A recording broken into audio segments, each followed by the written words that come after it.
어머, 준비 중이셨나 봐요. 저희가 너무 일찍 왔나요? 현관 앞에 서 있던 이 씨를 보고 아이 중 한 명이 물었습니다. 할머니는 누구세요? 그러게요, 윤우 엄마. 이분은 누구세요? 아, 이분은 저희 가정부 이모예요. 오늘 제가 혼자 준비하기 벅차서 도움 좀 받았어요. 어머, 이모님 솜씨가 정말 좋으시네요. 저희 이모님 예전에 식당 하셨거든요. 손이 아주 야무지세요. 이 씨는 며느리를 조용히 부르며 물었습니다. 지금 사람들 앞에서 나를 뭐라고 부른 거니? 이모님이라니, 너 제정신이야? 어머님, 제발요. 지금 거울 좀 보세요. 여기서 시어머니라고 하면 저랑 윤우까지 무시당해요. 여기 엄마들은 다 부자라고요. 내가 윤우 생일이라고 갑자기 도와달래서? 식당 일하다 급히 오느라 옷도 못 갈아입고 와서 그런 거 잤니? 그리고는 며느리는 주변 엄마들을 힐끗 쳐다보더니 일부러 큰 소리로 말했습니다. 이모님, 뭐 하세요? 이제 그만 가셔야죠. 내가 왜 이모야? 난 내 시어머니잖아. 세상에 어떤 며느리가 시어머니를 이모라고 불러? 뭐야, 시어머니였대? 어머님, 저희 얘기는 나중에 해요. 저기요. 저는 가정부가 아니라 윤우 할머니고 얘 시어머니예요. 지금 며느리가 거짓말을 하고 있는 겁니다. 아니에요. 잠깐 오해가. 다 오해예요. 엄마들은 황급히 떠나고 문이 닫히자 며느리는 이 씨를 향해 울부짖었습니다. 어머니 다 책임지세요. 어머니가 윤호 앞길 다 망치셨어요. 이제 제가 어떻게 얼굴을 들고 다녀요? 다이야. 내 자식 앞길 막은 건 내가 아니라 너야. 내가 김치국물 튀겨가며 새벽부터 밤까지 일한 돈으로 내가 여기서 잘 먹고 잘 살았지. 그런데 감히 나를 사람들 앞에서 가정부라고 부르고 개망신을 줘? 이제 국물도 없을 줄 알아. 무슨 소리세요? 내가 준지? 다시 돌려받을 거야. 안녕하세요. 이 사연의 주인공은 60세 이명자 씨이십니다.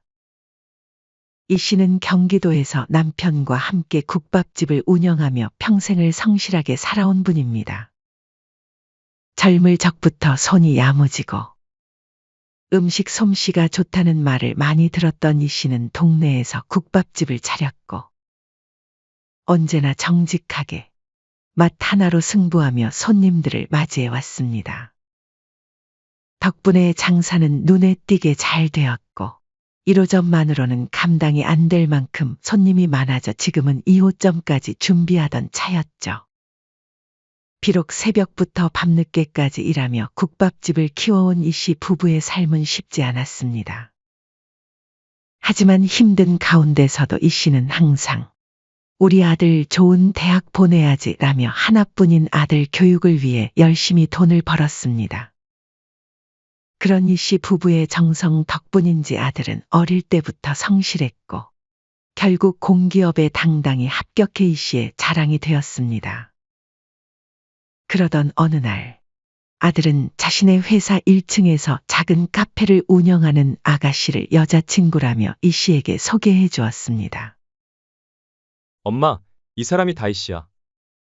회사에 오갈 때마다 인사하던 사이였는데 이렇게 잘 맞는 사람도 처음이야. 처음 본 며느리는 얼굴도 반듯하고 싹싹한 성격으로 처음 만난 날부터 예의 바르게 말을 건넸습니다. 안녕하세요, 어머님. 그래요. 우석이한테 이야기 많이 들었어요. 카페를 하고 있다면서요? 일 힘들지 않아요? 네.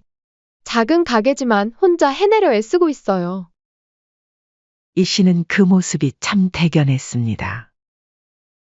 힘든 장사 속에서도 무너지지 않고 자기 일에 최선을 다하는 모습이 이 씨의 젊은 시절을 보는 듯했습니다. 일도 열심히 하는 것 같았고 사람과 대화하는 태도나 몸가짐도 단정해서 이 씨는 저런 아이라면 우리 아들과 잘 살겠다는 생각이 들어 안심했습니다. 두 사람은 자연스럽게 가까워졌고 결국 결혼으로까지 이어졌습니다. 하지만 결혼 준비 중 어느 날 며느리는 조심스럽게 말했습니다. 어머님, 사실 카페 일이 너무 힘들어요. 그래서 결혼 후엔 전업주부로 살고 싶어요. 아이 낳고는 가정에 집중하려고요. 이 씨는 잠시 놀랐습니다. 열심히 카페를 운영하던 며느리가 갑자기 일을 그만두겠다니 조금 의외였죠. 하지만 곧 이해했습니다. 자신도 장사를 하며 얼마나 몸이 고된지 잘 알았기에 이 씨는 며느리의 말을 선뜻 허락했습니다. 그래. 몸 고생하면서 애 키우고 장사까지 하는 건 쉽지 않으니까.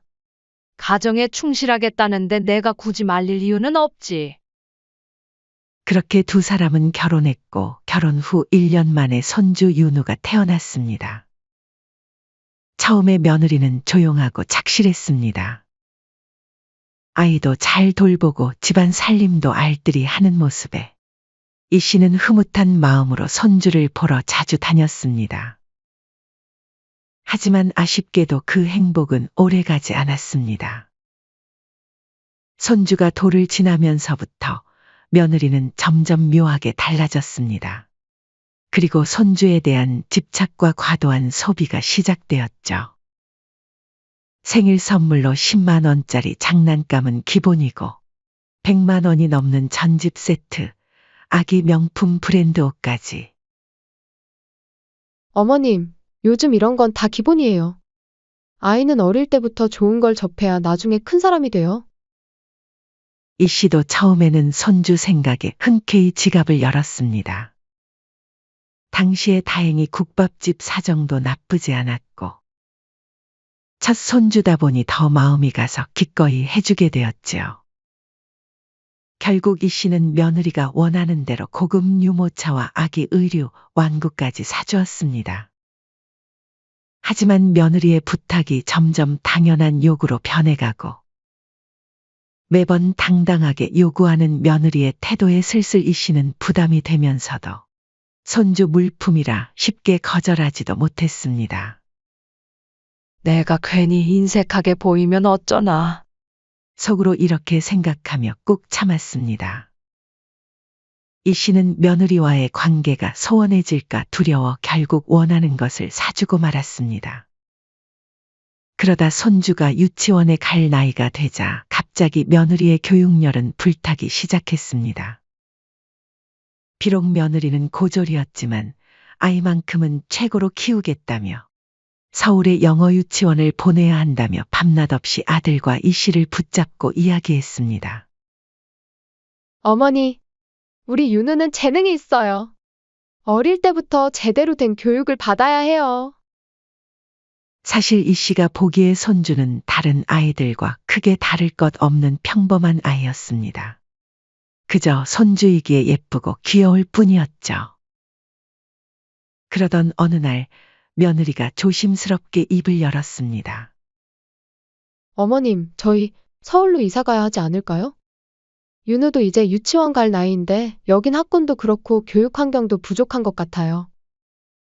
이 씨는 깜짝 놀랐습니다. 서울?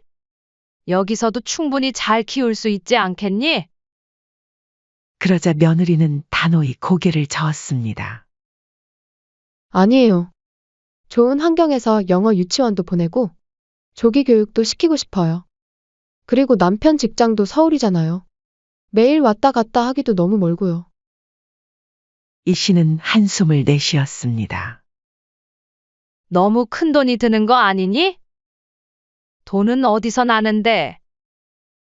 하지만 며느리는 물러서지 않았습니다. 어머님, 아버님, 저도 이런 부탁드리기 죄송하지만 저희 형편에는 많이 어려워요. 서울의 학군 좋은 곳에 집을 장만할 수 있도록 도와주시면 평생 감사하며 살게요. 제발요, 손주를 위해서잖아요. 이 씨는 아들을 바라보았습니다. 아들은 어색한 미소를 지으며 말했습니다. 엄마, 저도 처음엔 반대했는데 윤우 교육을 위해선 어쩔 수 없는 것 같아요. 근데 제 월급으로는 서울집 사기는 불가능해요. 아들과 며느리의 요구에 남편과 이 씨는 밤마다 고민했습니다. 이 씨 부부에게는 돈이 있었지만 이것은 2호점을 열려고 마련해 모아둔 자금과 노후 자금이었죠.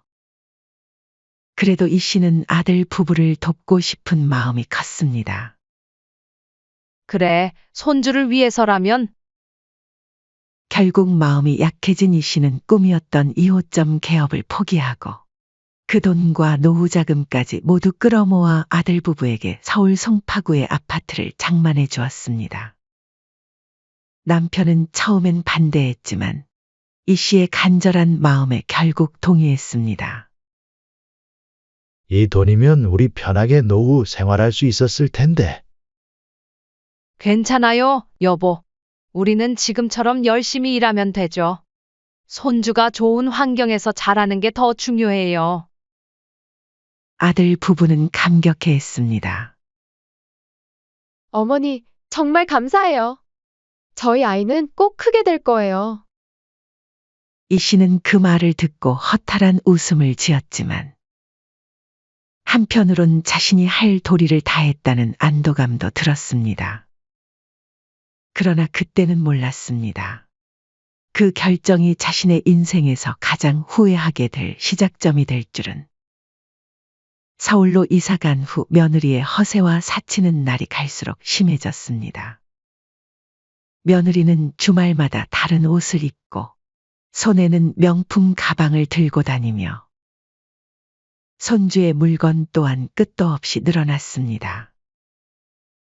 이 씨가 방문할 때마다 집안에는 새 가구가 들어서 있었고 심지어 몇 달 전에 장만했던 대형 TV도 더 큰 것으로 바뀌어 있었습니다.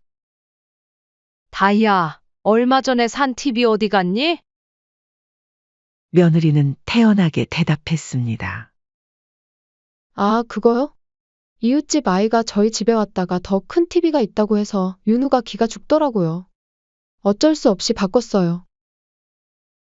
이 씨는 가슴이 철렁했습니다. TV 하나에 몇백만 원이 넘는 것을 그렇게 쉽게 바꾸다니. 국밥집에서 몇 달은 고생해야 살 수 있는 물건인데. 그저 이웃집 아이 말 한마디에 바꿨다는 사실이 믿기지 않았습니다. 하루는 아들이 이 씨에게 한숨을 쉬며 털어놨습니다. 엄마, 나도 한마디 해봤어. 너무 과한 거 아니냐고. 근데 뭐라는 줄 알아? 이 씨는 아들의 말을 기다렸습니다. 나 좋자고 그래? 다 우리 윤우 잘 되라고 그러는 거잖아. 그 말에 더는 할 말이 없더라고요.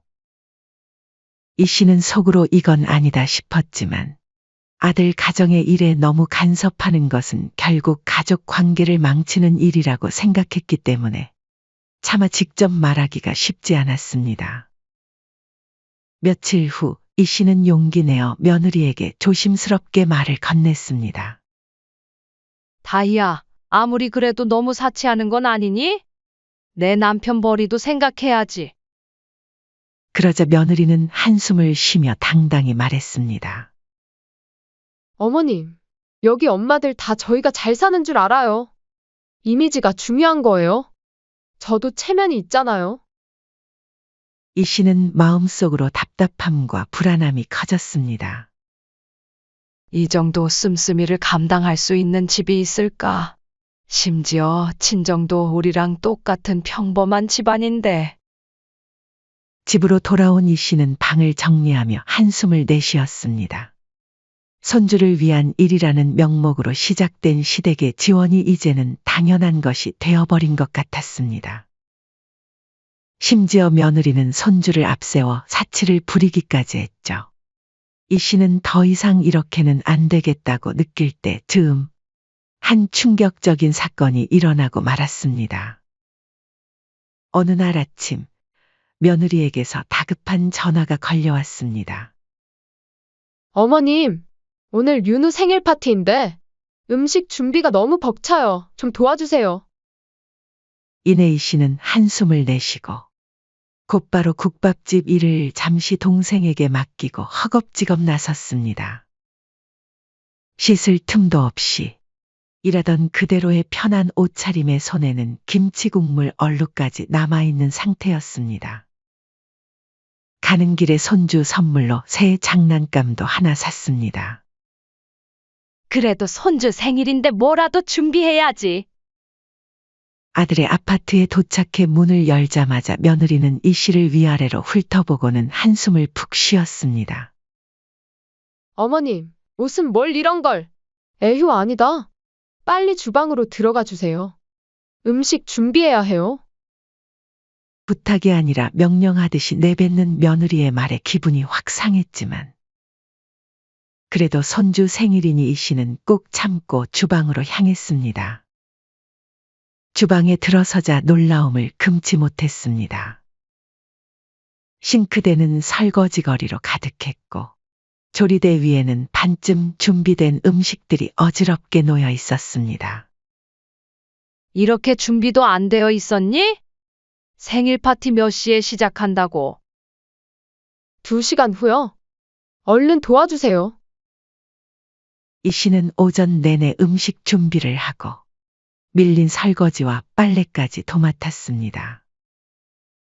집안 곳곳엔 며칠치 쌓인 먼지와 어질러진 장난감, 옷가지가 널려 있었습니다.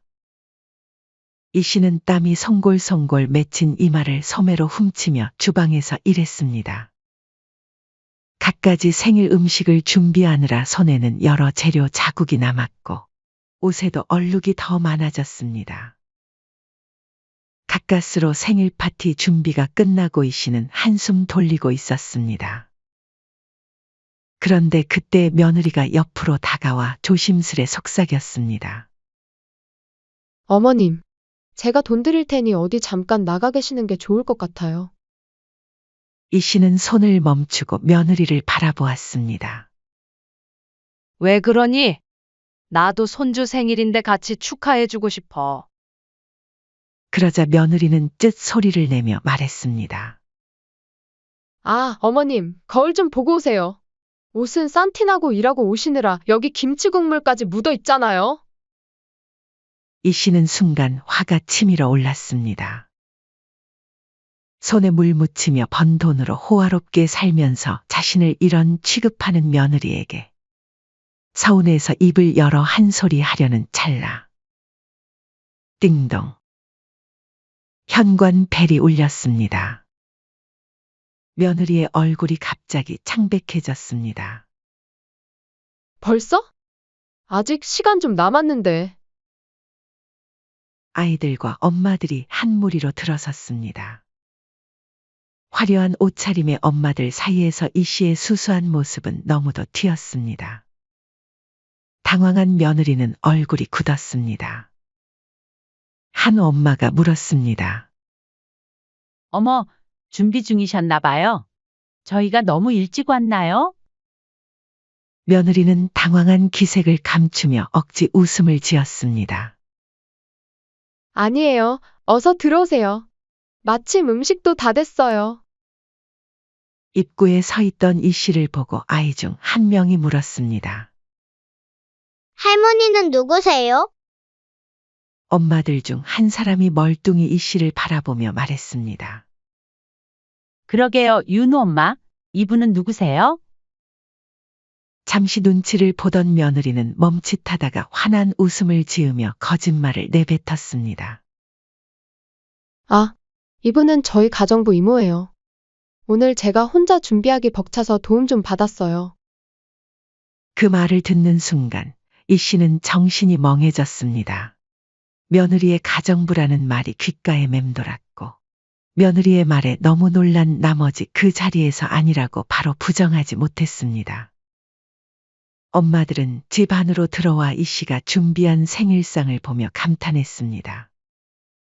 어머, 이모님 솜씨가 정말 좋으시네요.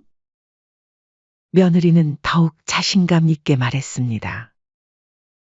저희 이모님 예전에 식당 하셨거든요. 손이 아주 야무지세요. 이에 이 씨는 화가 나기도 했지만 그보다 자신의 노후 자금까지 모두 내어주며 아들 부부에게 집도 사주고 가게 일도 제쳐두고 손주를 위해 와줬건만 며느리는 체면을 위해 남들 앞에서 시어머니를 가정부라고 불렀다는 사실에 깊은 상처와 배신감을 느꼈습니다.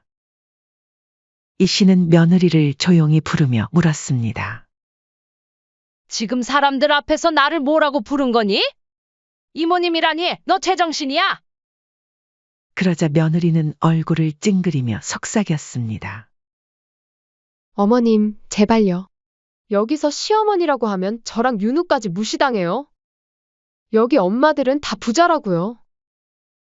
며느리의 말을 들은 이 씨는 그동안 자신이 바보처럼 희생하고 지원했던 모든 것이 이런 대우를 받기 위해서였나 싶은 생각에 가슴이 아팠습니다.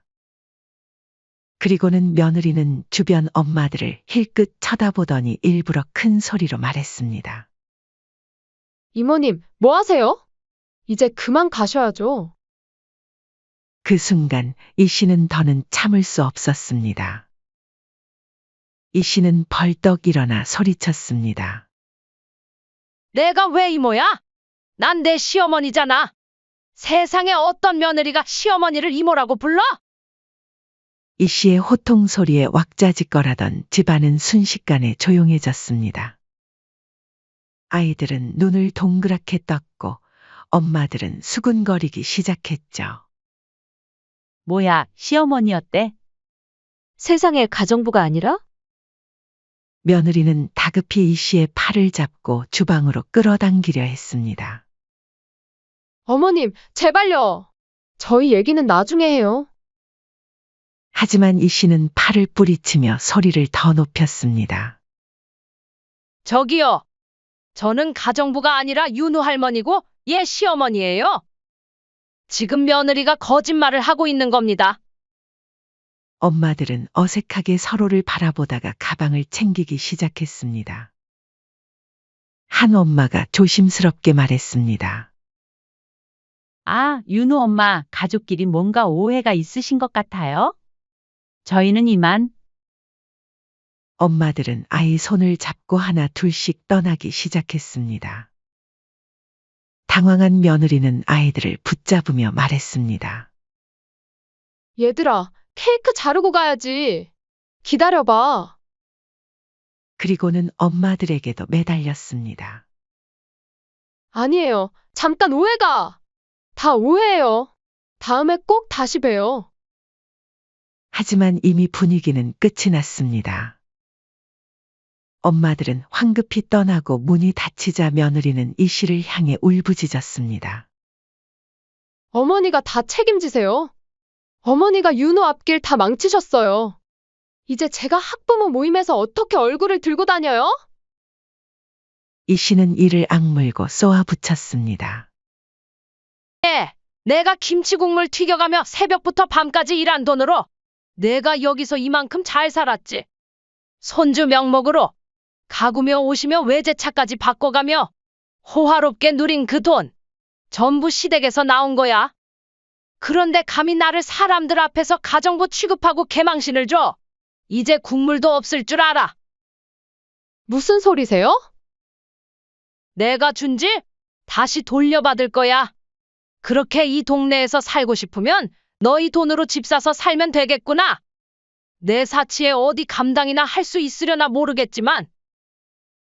그제서야 사태가 파악이 된 며느리는 얼굴이 사색이 되어 바닥에 철푸덕 무릎을 꿇었습니다.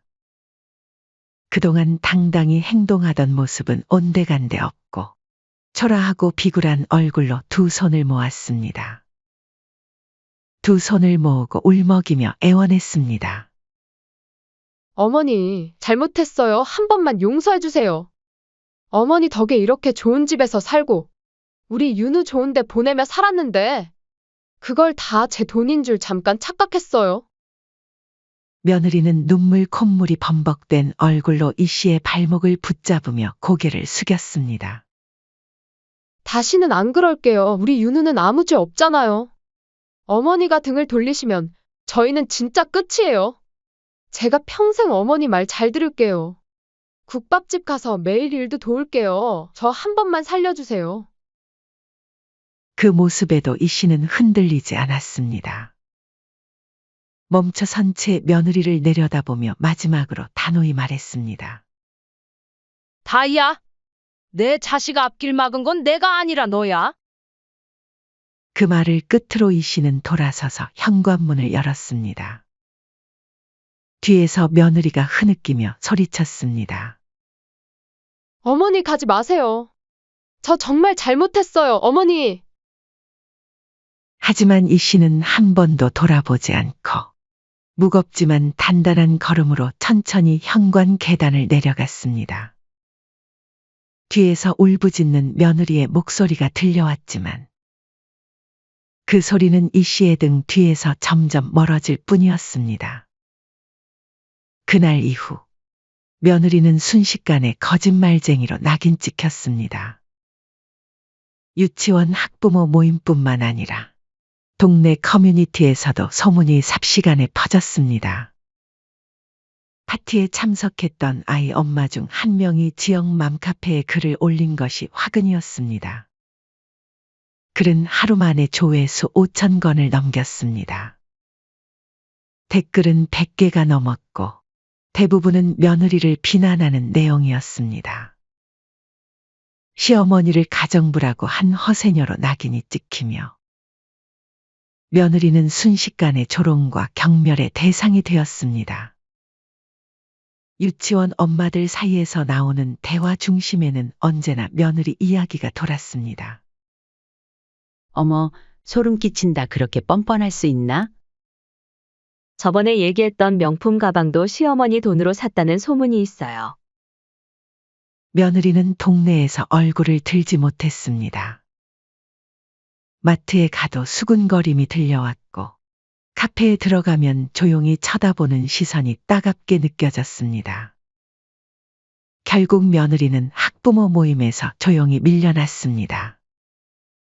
모임 단톡방에서 아무도 답장을 하지 않았고 결국 며느리는 단톡방에서 조용히 나갔습니다. 그뿐만 아니라 그 피해는 손주에게까지 고스란히 오고 말았습니다. 엄마, 하윤이가 생일 파티에 오지 말래. 하윤이네 아줌마가 오지 말라고 했대.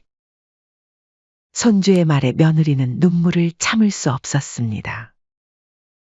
자신의 어리석은 행동이 손주에게까지 상처를 주고 있었던 것이었죠. 한편 이 소식을 들은 아들은 퇴근 후 깊은 한숨을 내쉬며 이 씨에게 전화를 걸었습니다.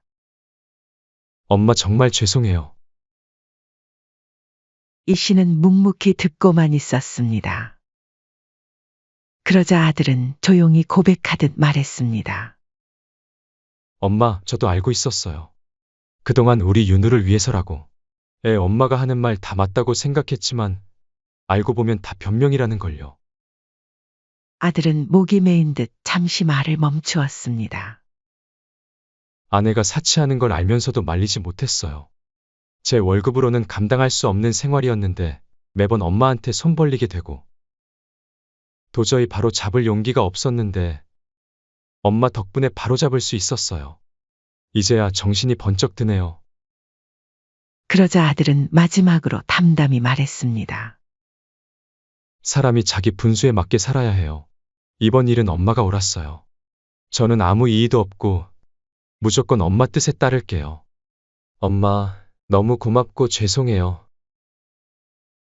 그 말을 들으며 이 씨는 속이 조금은 풀리면서도 한편으론 아들이 제 자리를 찾은 듯해 가슴 한켠이 편안해졌습니다. 한동안 며느리는 지옥 같은 시간을 보냈습니다. 누구와도 연락하지 않았고 어디서도 얼굴을 들 수 없었습니다.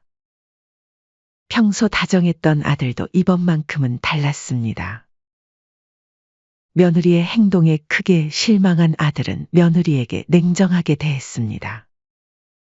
난 당신이 그런 사람인 줄 몰랐어. 어머니가 우리한테 얼마나 많이 해주셨는데 남들 앞에서 가정부라고 소개하다니. 여보, 나도 정말 후회하고 있어요. 그때는 정신이 나가서. 아들은 고개를 절레절레 저었습니다. 지금 와서 후회해도 소용없어. 어머니께 가서 진심으로 사죄드리고 빌어. 만약 어머니한테 용서받지 못하면 우리 부부관계 진지하게 다시 생각해보자. 라고 냉정하게 선을 그었습니다. 결국 며느리는 국밥집으로 발걸음을 옮겼습니다. 어머니, 저예요. 다이예요. 이 씨는 바쁘게 주방 일을 하고 있었지만 문 앞에 멈춰 서 있는 며느리를 보고 천천히 손을 멈췄습니다. 꼬박 일주일 만에 보는 며느리의 모습은 완전히 달라져 있었습니다. 한껏 멋부리고 화려하던 모습은 온데간데 없고 허름한 옷차림 눈에 띄게 수척한 얼굴이었죠. 며느리는 떨리는 손으로 이 씨 앞에 무릎을 꿇었습니다. 왜 왔니? 어머니, 제발 용서해 주세요. 며느리는 얼굴을 땅에 박을 듯 고개를 숙였습니다. 모든 게 제 욕심 때문이었어요. 남들에게 있어 보이고 싶어서. 어머니를 가정부 취급한 건 정말 제가 미쳤었던 것 같아요. 이제 와서 후회해도 늦었지만 제발 기회 한 번만 주세요. 이 씨는 잠시 며느리를 바라보았습니다. 며느리는 이 씨의 침묵에 더욱 애원했습니다. 어머니, 제가 무릎이라도 꿇고 빌게요. 이대로 가면 남편한테 저 이혼당할지도 몰라요. 이 씨는 천천히 입을 열었습니다. 좋다. 그러면 조건이 있어. 며느리는 고개를 번쩍 들었습니다. 어떤 조건이든 따를게요. 첫째, 다시는 분수에 맞지 않는 사치를 부리지 않는다는 것. 둘째, 시댁에서 돈은 한 푼도 기대하지 마라. 앞으로 너희가 쓰는 돈, 너희가 벌어서 감당해. 나는 더 이상 한 푼도 내주지 않을 거다. 그걸 각서로 써라. 며느리의 눈이 커졌습니다. 어머니, 정말 한 푼도요? 이 씨는 쏘아보듯 말했습니다. 왜 놀라니? 원래 보통 사람들은 다 그렇게 살아. 월급에 맞춰서, 카드값에 맞춰서, 아이 교육도, 옷도, 외식도. 전부 자기 형편에 맞춰 사는 거야. 너만 특별할 줄 알았니? 못하겠으면 안 해도 돼. 그 말에 며느리는 천천히 고개를 숙였습니다. 처음으로 진심 어린 부끄러움이 얼굴에 번졌습니다. 잠시 후 묵묵히 가게 앞 카운터로 가 종이와 펜을 꺼냈고 그리고 아무 말 없이 각서를 쓰기 시작했습니다. 본인 김다희는 시댁의 지원을 일절 요구하지 않을 것이며 지금까지의 무리함을 뉘우치고 앞으로 절대 분수에 맞지 않는 소비를 하지 않을 것을 맹세합니다. 이를 어길 시 모든 책임을 본인이 감당할 것을 서약합니다. 마지막 서명을 하고 종이를 두 손으로 공손히 건넸습니다. 이 씨는 그 종이를 받아 천천히 접으며 말했습니다. 잘했다. 이번 일로 배운 거 잊지 말고 살아. 네, 어머니. 정말 감사합니다. 그 말 평생 명심할게요. 며느리는 고개를 깊숙이 숙이고 스스로의 잘못을 인정하는 듯 아무 말도 없이 조용히 집으로 돌아갔습니다. 이 씨는 더 이상 말을 하지 않고 천천히 주방 안으로 걸어 들어갔습니다. 그 발걸음에는 한치의 후회도 미련도 없었습니다. 아들 부부와의 원만한 합의 끝에 재판 같은 번거로운 절차 없이 잠실 아파트는 다시 이 씨 부부의 손으로 돌아왔습니다. 등기 이전이 완료된 날, 이 씨는 주저함 없이 그 아파트를 매물로 내놓았습니다. 부동산 중개사가 놀라며 물었습니다. 사모님, 이런 좋은 위치의 아파트를 바로 파시려고요? 가격이 더 오를 텐데요. 이 씨는 미소를 지으며 대답했습니다. 괜찮아요. 저희에겐 다른 꿈이 있거든요. 며칠 후 매매가 성사되었다는 소식을 듣고는 남편과 함께 가게로 돌아오는 길. 이 씨의 가슴은 후련했습니다. 봄바람이 얼굴을 스치는 그 순간, 마치 오랫동안 어깨를 누르고 있던 무거운 짐이 내려간 것 같았습니다. 여보, 우리 이제 진짜 2호점 열어볼까요? 이 씨는 빙그레 웃으며 말했습니다. 좋아요. 2호점 내는 게 당신 평생 꿈이었잖아요. 남편은 이 씨의 뜻을 존중해 주었고, 오랜만에 두 사람은 마주보고 한참 웃었습니다. 이 씨는 곧장 부동산과 상의를 시작하며 오래 꿈꾸던 2호점 개업 계획에 들어갔습니다. 내 이름을 건 또 다른 간판. 그 생각만으로도 손끝이 저릿할 정도로 설레었습니다. 2호점을 위한 장소를 물색하면서 이 씨는 매일 새로운 활력을 느꼈습니다. 한편 그 사이 아들과 며느리는 다시 원래 살던 경기도 외곽의 작은 구식 아파트로 돌아갔습니다. 아들 부부가 처음 결혼할 때 살던 그 집보다 더 작고 더 낡은 집이었습니다. 하지만 이번에는 오로지 자신들 힘으로 마련한 집이었기에 비록 초라했지만 스스로 감당할 수 있는 만큼의 삶이었습니다. 아들은 공기업 월급으로 대출을 받아 소박한 전셋집을 구했고, 며느리는 다시 일을 시작했습니다. 예전에 하던 카페는 아니었지만 동네 베이커리에서 파트타임으로 일하기 시작했습니다. 이제는 명품 가방 대신 앞치마를 두르고 손톱에 매니큐어 대신 밀가루 자국이 묻어 있었지만 오히려 표정은 더 편안해 보였습니다. 윤우는 지역 유치원으로 전학을 갔습니다. 아이의 표정은 더 밝아졌습니다. 오히려 집 주변 놀이터에서 뛰어노는 시간이 많아지면서 더 건강하고 활기찬 모습이었습니다. 며칠 후 아들에게서 전화가 걸려왔습니다. 아들의 목소리는 예전보다 한층 차분하고 담담했습니다. 엄마, 다이도 요즘은 정말 달라졌어요. 예전에는 허세에 남들 눈에만 신경 썼지만 지금은 소박하게 아이랑 웃으며 지내요.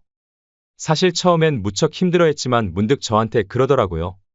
분수에 맞게 사는 게 이렇게 편할 줄 몰랐어. 어머님 덕분에 깨달았어라고요. 이 씨는 조용히 듣다가 한마디 건넸습니다. 그래, 사람은 자기 분수에 맞게 살아야 하는 거야. 넘치면 결국 터지는 거다. 엄마 말이 맞았어요. 예전보다 오히려 가족이 더 단단해진 것 같아요. 이 씨는 아들의 말에 미소를 지었습니다. 모든 일이 잘 풀려가고 있다는 생각에 안도감이 밀려왔습니다. 엄마, 윤우도요. 요즘은 더 밝아졌어요. 매일 아침 할머니 이야기를 해요. 할머니 언제 오셔? 할머니 보고 싶다고요. 저희 집은 언제나 엄마 환영이에요. 한번 놀러 오세요. 그때 전화기 너머로 손주의 작은 목소리가 들려왔습니다. 할머니, 사랑해요. 보고 싶어요. 이 씨는 손주의 목소리에 눈시울이 붉어졌지만 이내 마음을 다잡았습니다. 됐다, 웃어가. 다 큰 자식 집에 뭘 자주 가.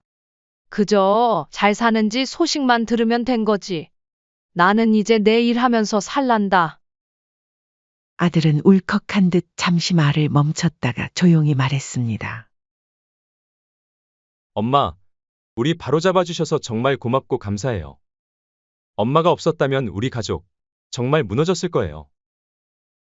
전화를 끊고 난 후, 이 씨는 한동안 가게 앞 벤치에 앉아 파랗게 열린 봄 하늘을 바라보았습니다.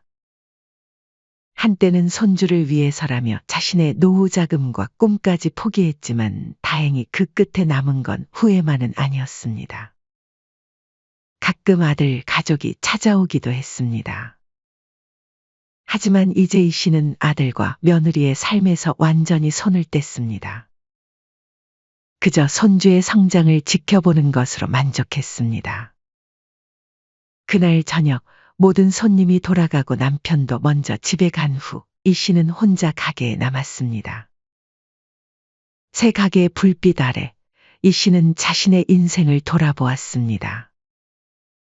젊은 시절부터 시작한 국밥집, 아들을 키우며 겪었던 고단함, 그리고 며느리와의 갈등과 화해까지 모든 것이 지금의 이 씨를 만든 조각들이었습니다. 그리고 조용히 스스로를 다짐했습니다. 이제는 내 인생을 살아야지. 그날 저녁, 이 씨는 가게 주방 한쪽에 앉아 뜨끈한 국밥 국물 한 술을 떠넣었습니다. 그 맛은 평생 먹어본 것 중 가장 깊고 가장 따뜻했습니다. 사연은 여기까지였습니다. 구독, 좋아요, 댓글은 영상 제작에 큰 힘이 됩니다. 시청해 주셔서 감사합니다.